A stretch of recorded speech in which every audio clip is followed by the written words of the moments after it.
Morning guys, IT নতুন ব্লগে সবাইকে স্বাগতম। আপাতত মানে আমি মাত্র ঘুম থেকে উঠলাম, একটু লেট হয়ে গেছিল উঠতে। আর ক্যাফে পুরো মেস হয়ে আছে, মানে একদম নোংরা হয়ে আছে, তো এটাকে পরিষ্কার করতে হবে। আর দেখো তোমাদের মর্নিং রুটিনে কি কি হইতে পারে আছে নিচে, ঠিক আছে? তো এটা ঠিক করতে হবে। আর এদিকে তোমার এই যে দেখতে পাচ্ছ এই জিনিসগুলো সব, এই জিনিসগুলো সব সেট আপ করলাম এখন।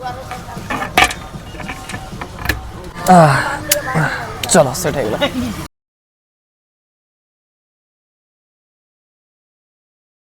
দোকানে সেট আপ অলমোস্ট রেডি, এখন জাস্ট খালি ওয়েট করবো কাস্টমারের। কিন্তু তার আগে একটা ছোট্ট কাজ আছে, আমাকে ফ্রেশ হতে হবে। আমি স্নান করিনি এখনো, স্নান টান করে পূজা দিয়ে দেন আমি আমার গল্লাতে বসবো।